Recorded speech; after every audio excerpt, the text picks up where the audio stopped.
Good morning, students. How are you? I hope you have done your midterm exams very well. Now, let us start with our study. Today, I am going to give my lecture for plus 2 political science. Name of the chapter is The Crisis of Democratic Order. And according to CBSE, the new name of this chapter is Democratic Resurgence. Let us start with this chapter. In the last chapter you have that is not in your syllabus, but you know about the Congress party. The Congress party recovered in 1971. Before 1971 it was the biggest party.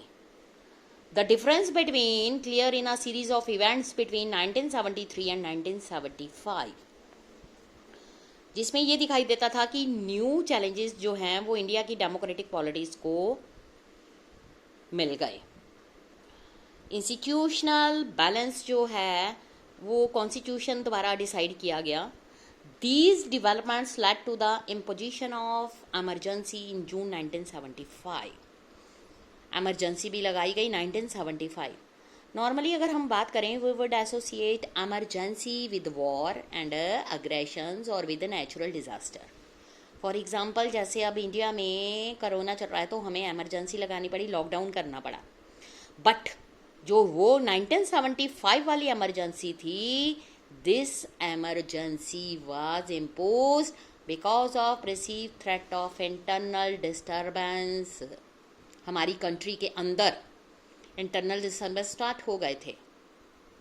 जो emergency है उसका end हुआ dramatically as it had begun, resulting in defeat of Congress in Lok Sabha elections जो हैं 1977.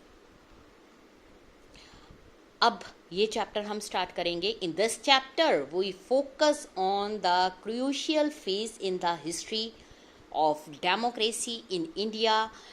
और इसमें से कुछ क्वेश्चंस हैं that have remained controversial after all these years. First question, why was emergency imposed? Was it necessary? What did the imposition of emergency mean in practice?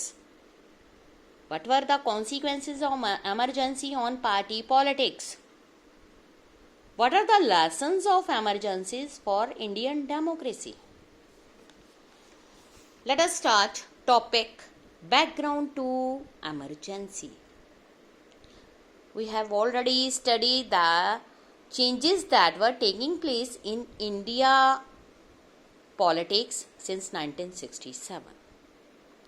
Indira Gandhi जो थे had emerged as a towering leader with tremendous popularity. इतनी ज़्यादा popularity उनको मिली. Slogan था उनका गरीबी हटाओ. But उनके जो ऑपोजिशन की पार्टी थी उसने स्लोगन दे दिया इंदिरा हटाओ. ये कन्फ्लिक्ट्स चलते रहे. बट जो इंदिरा गांधी जी थी, this was also period when party competition become bitter and polarised. ये जो पीरियड था also witnessed tensions in the relationship between the government and the judiciary. Supreme Court found many initiatives of the government to violative of the constitution. जो Congress party took the positions that this stand of court was against principles of democracy and parliamentary supremacy. Congress ने also alleged that court was a conservative institution. It was becoming an obstacle, barrier in the way of implementing pro-poor welfare programs जो इंदिरा गांधी जी ने decide करे थे.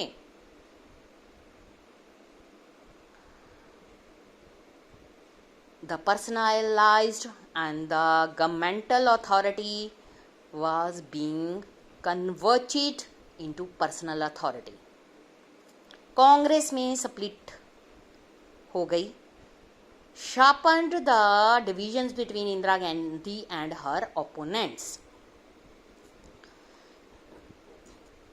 इसके बाद अगर हम बात करें इकोनॉमिक कॉन्टेक्स्ट, 1971 में इलेक्शंस हुए।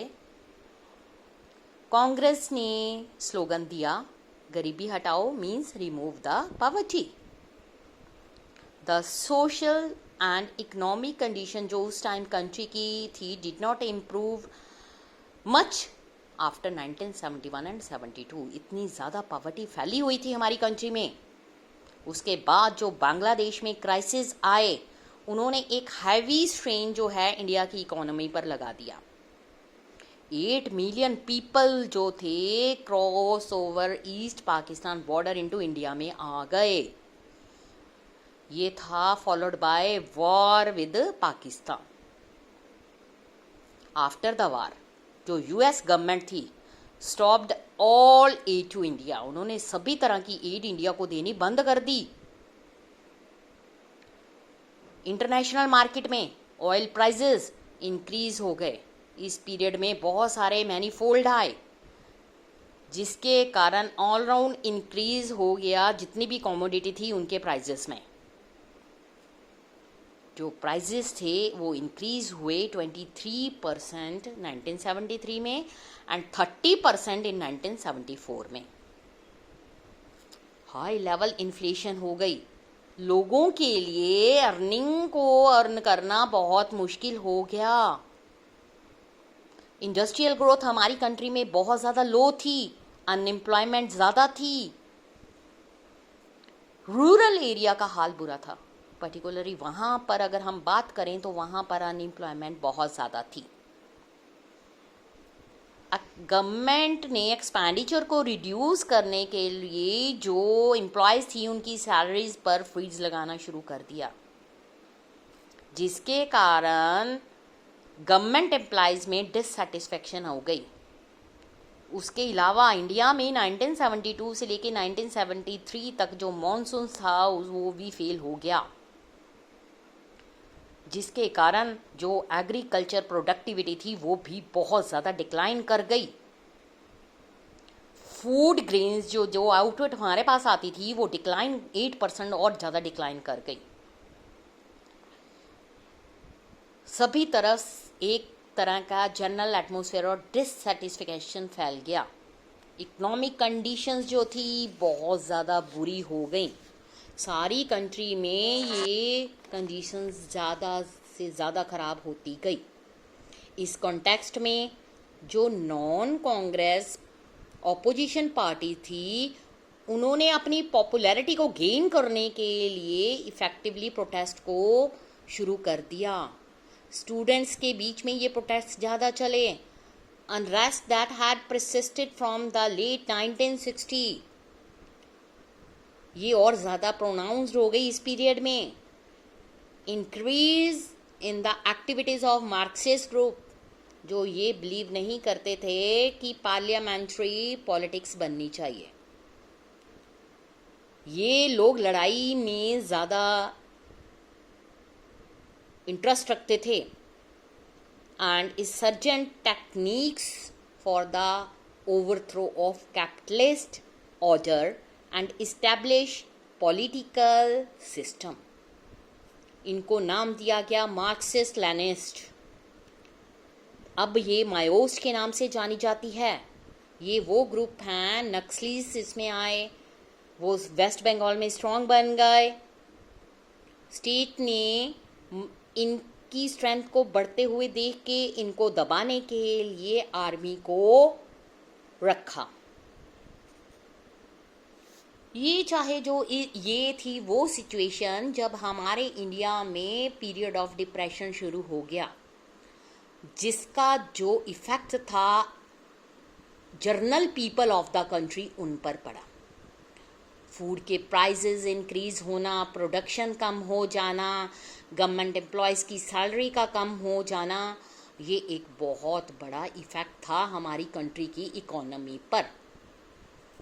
कांग्रेस का मेन एम था कि जो हमारी कंट्री के अंदर पॉवर्टी बढ़ रही है उसको रिड्यूस किया जाए। उन्होंने बहुत सारे स्टेप्स उठाए। बट ये पॉसिबिलिटी नहीं हो सकी।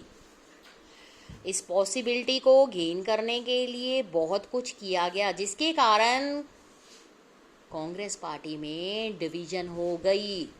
कांग्रेस पार्टी के खुद के लीडर्स और दूसरा आ गया ऑपोजिशन पार्टी। उसमें मार्क्सिस्ट ग्रुप सबसे ज़्यादा स्ट्रॉन्ग बनकर आए। वो चाहते थे कैपिटलिस्ट ख़त्म कर दी जाए। पुअर पीपल को तभी ऊपर उठाया जा सकता है अगर हम आर्म्स का यूज़ करेंगे। जिसमें से जो नक्सलिस्ट थे, जिनका नाम दिया गया मेन मिलिटेंट्स, वो चाहते थे गरीब लोगों का वेलफेयर तभी होगा अगर हम